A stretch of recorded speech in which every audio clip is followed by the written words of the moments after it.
Good to have you with us on this Friday. I'm Joe Fryer. Savannah is off today. We're going to start in Washington, where President Trump appears to be sowing new doubt about election integrity less than 4 months from the midterms. The president delivered a rare primetime address last night on election security. He also declassified documents that he claims reveal election vulnerabilities. That includes accusations that China interfered in the 2020 election, clashing with a previous U.S. intelligence assessment that says otherwise. Mr. Trump has always claimed he won that election, but courts, election experts, and members of the president's first administration have all said there was no widespread voter fraud that would have changed the outcome. NBC's Alice Barr joins us with more on this. Alice, good morning. Good morning, Joe. Democrats are slamming the speech as sowing doubt about the upcoming midterms. Republicans largely backing the president's message. But among the critics is retiring GOP Senator Thom Tillis, who said we're on a dangerous path to convincing Americans you cannot count on your election results, while the president argued he's taking on potential vulnerabilities. Good evening. This morning's swift reaction to President Trump's primetime address raising doubts about election security. No country can be great without fair and honest elections. The president announced the declassification of intelligence reports now posted online that he said revealed vulnerabilities to possible hacking and foreign interference, repeating his long-held claims about electronic voting systems. They're vulnerable and they're easily compromised. Though he did not offer any proof that American machines have been compromised. Democrats argue the president is aiming to undercut the upcoming midterm elections that will determine control of Congress and the future of his agenda. The president is sowing doubt in an election that he knows he's about to lose. The president accused China of meddling, pointing to a finding that the Chinese obtained voter registration information for tens of millions of Americans, though those files are readily available to purchase and do not include how people actually voted. He did not offer new information that any foreign governments were able to alter the results of the 2020 election or any other. Our purpose in disclosing this information is not to weaken confidence in election, but to earn that confidence by confronting vulnerabilities and correcting them very, very quickly.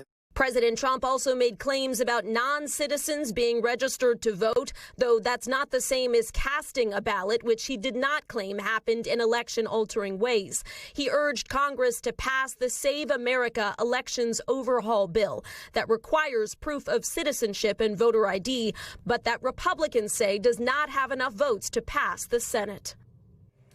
Election experts say the database that may have been used to analyze those non-citizen voter registries often flags newly naturalized citizens as non-citizens. And again, worth underscoring, while President Trump repeatedly referred to the 2020 election, years of court rulings, recounts, and audits have not found evidence of widespread fraud to overturn his loss to Joe Biden.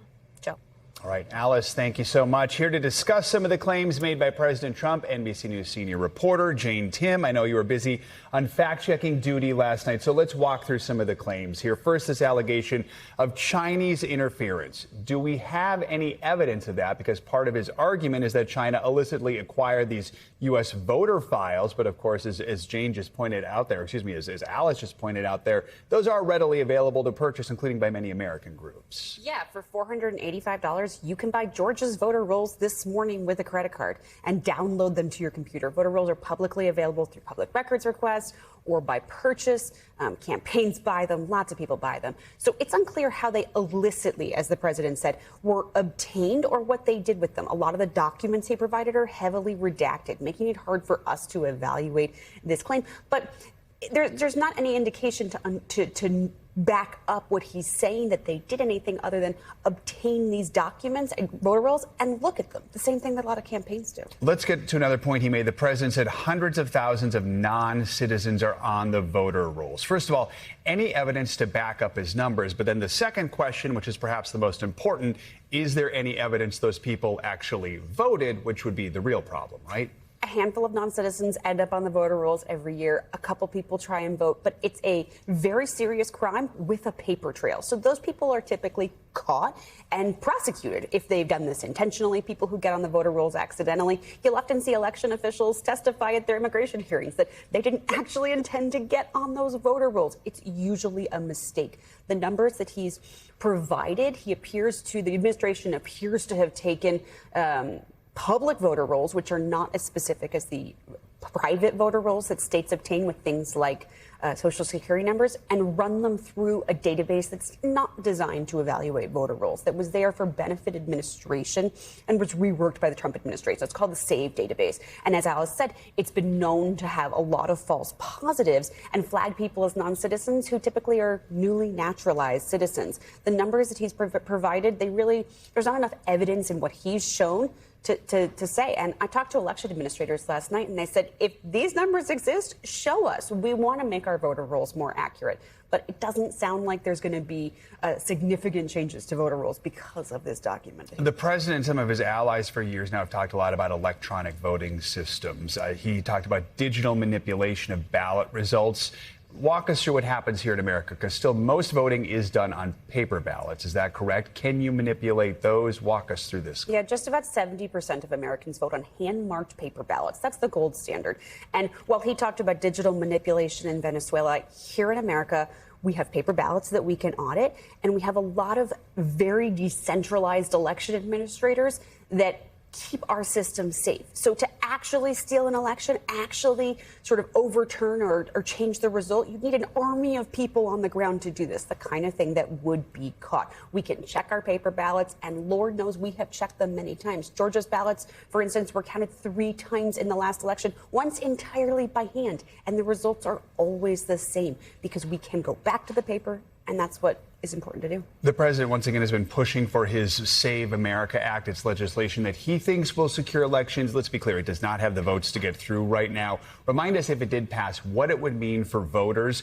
And does this bill actually address some of the concerns that he even raised last night in this speech? Yeah, the president often changes what he says is in that bill, and the bill has changed many times. But it would do things like documentary proof of citizenship for American voters, as well as voter ID.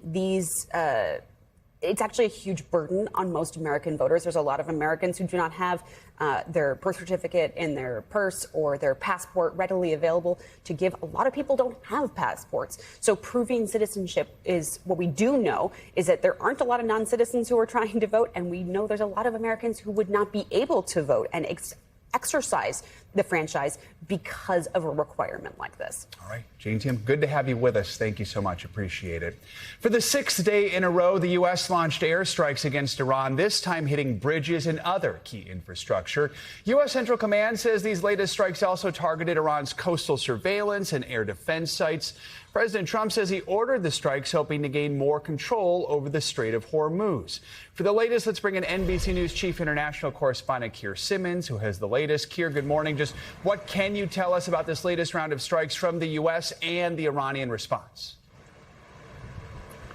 Well, Joe, we heard them last night, woken 3 in the morning by an explosion, actually multiple explosions. We were woken, so it's difficult to tell how many, here in Doha in Qatar. And then this morning, the Qatari authorities saying that a child was injured by falling debris from an interception. And you're right, it's on both sides. So the US has been targeting bridges leading to Bandar Abbas, which is a port near to the Strait of Hormuz, as well as other locations inside Iran. Iranian authorities saying that 8 have been killed, 20 wounded. Of course, we don't have at NBC News the capacity to confirm a claim like that. The Kuwaitis are saying that they have had a desalination plant, a plant that turns salt water into drinking water, hit, and also that the energy infrastructure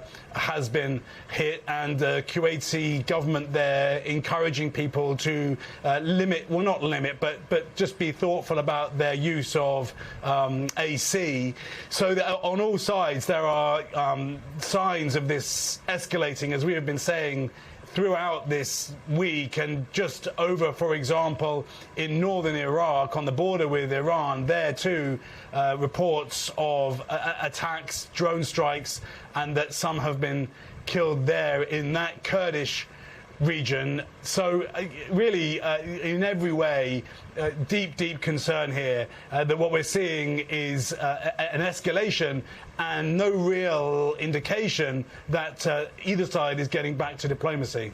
Hey, Keir, you mentioned the bridges. Iranian news outlets are reporting it was 3 bridges and a train station struck by the U.S. As you mentioned, hard to verify that. What is the U.S. saying about these attacks?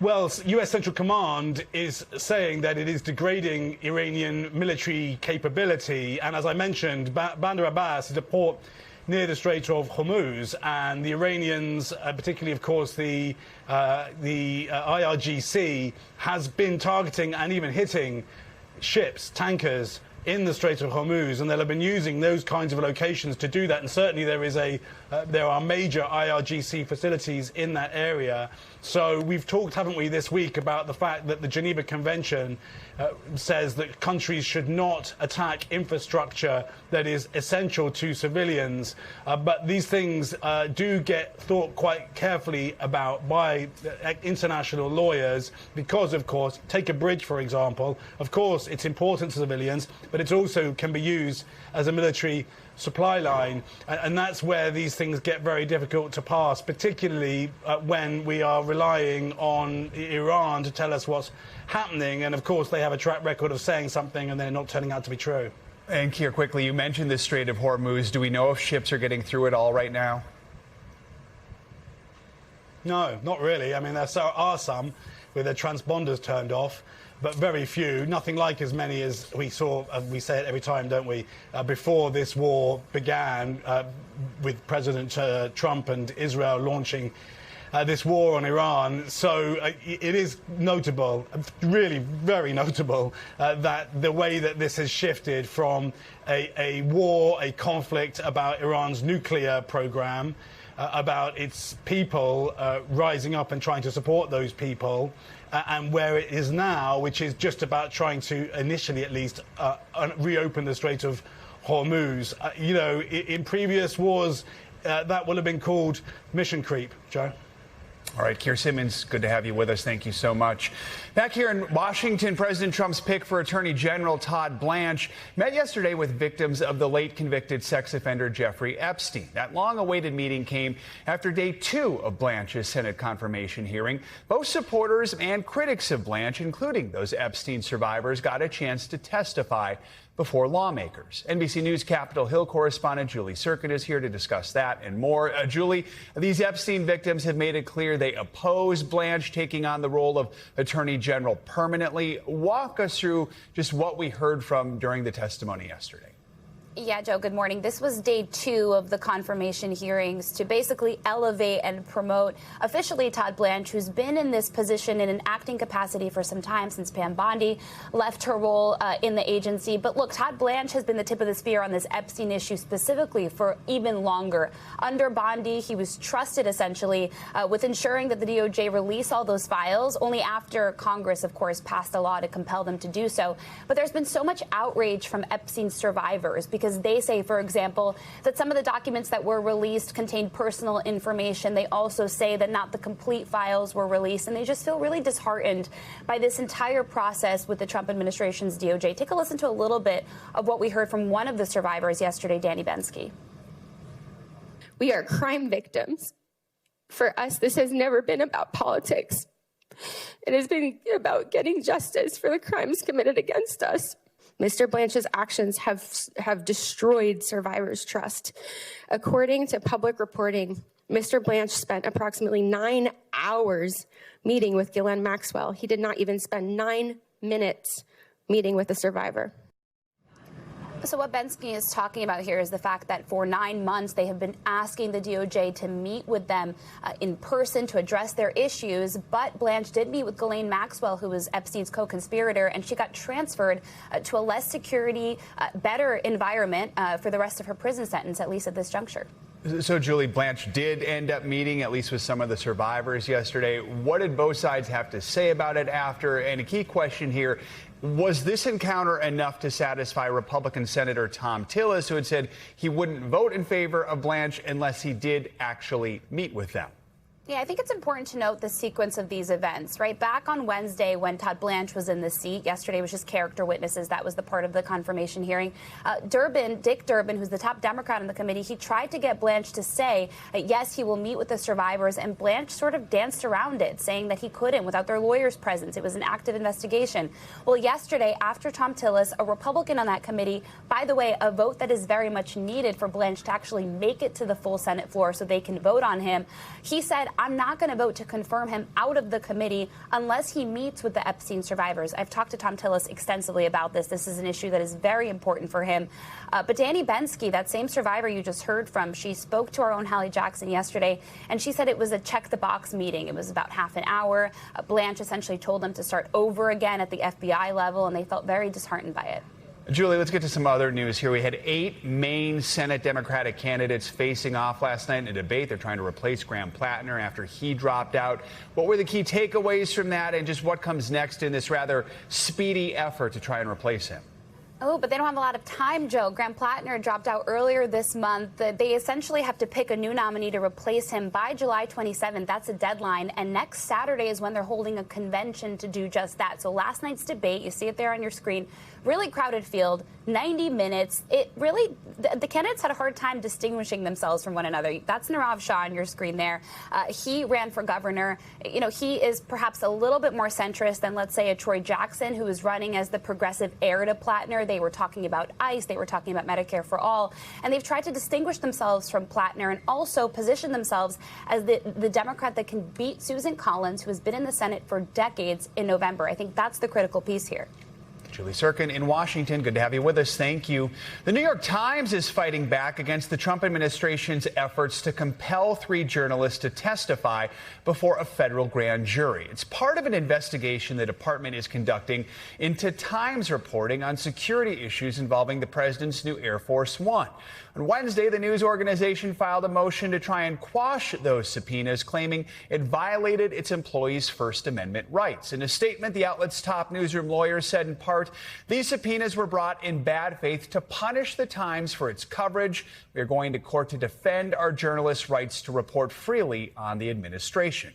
NBC News legal analyst Danny Savalos joins us now with more on this. Danny, good morning. So Trump administration officials said they served the subpoenas to uncover who leaked classified information. They say the goal was not to target and intimidate journalists. Walk us through what the road ahead is now going to look like for those journalists.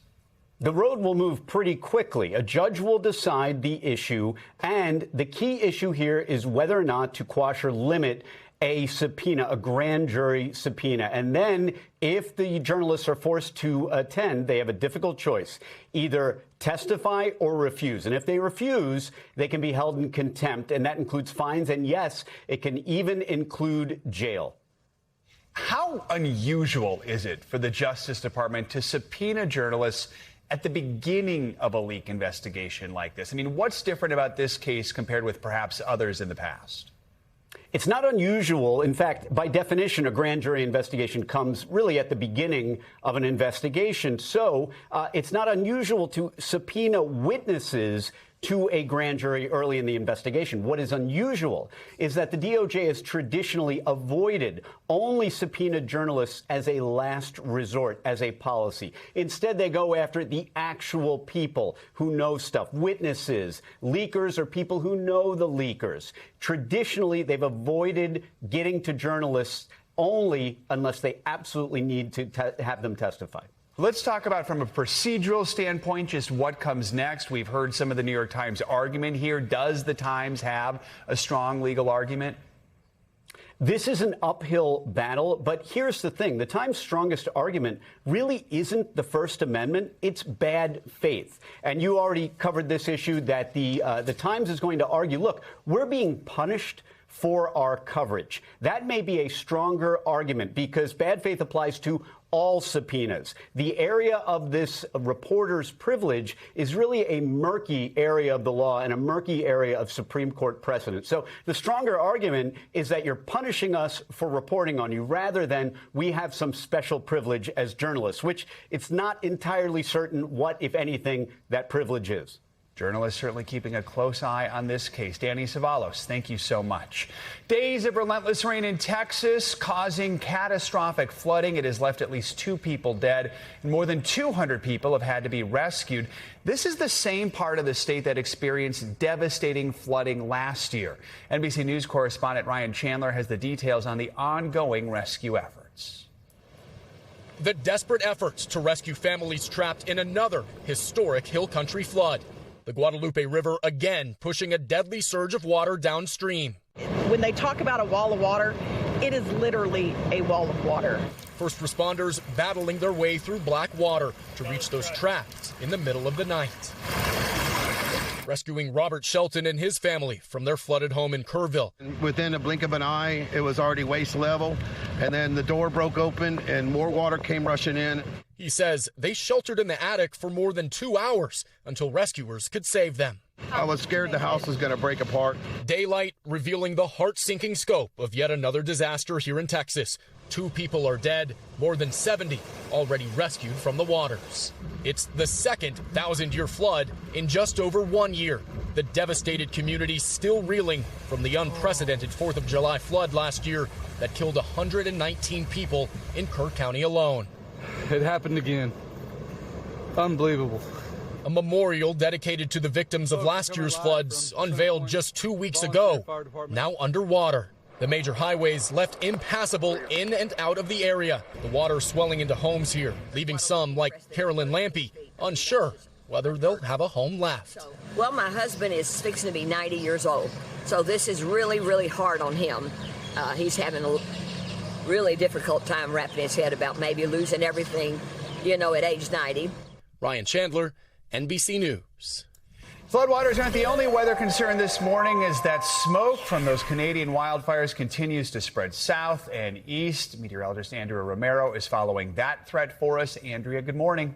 Good morning, Joe. Yeah, we're going to be talking about those air quality alerts that are stretching all the way from Minnesota to Virginia. We're talking about unhealthy to hazardous conditions as far as that air quality, with all that smoke from the Canadian wildfires just coming down into the region. In fact, if we look at the air quality index, we can see those really high numbers in Duluth, in Chicago, Cleveland, and even Pittsburgh. So if you suffer from respiratory problems, you want to take care today and try to limit that outdoor activity. This wildfire smoke will continue to move eastward throughout the day today into the weekend. It'll begin to thin out, and conditions are expected to improve in the next couple of days. Now, talking about that flooding that's impacting parts of south central, southwestern Texas, we can see some heavy rain this morning and falling over that saturated ground. We have flash flood warnings up in the region. We have flood watches up basically for the whole state,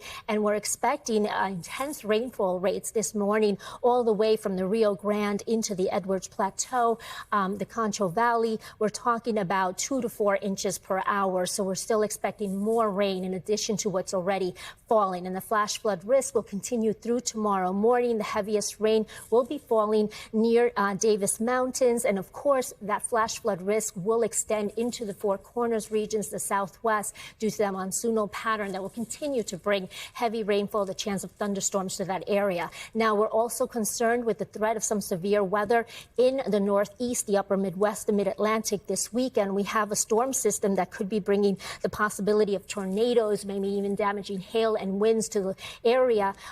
Bringing that rain will help dissipate the smoke, but it can bring that severe risk from Massachusetts all the way into Indiana. And it will clear out by Sunday, just in time for that big game that we're all looking forward to on Sunday for game time. Sunny and breezy conditions for the World Cup with temperatures in the 80s, and we're expecting no smoke. Let's hope that forecast stays that way. Joe, back to you. No kidding. If it does, that's a great forecast for the final. Thank you, Andrea. Appreciate it.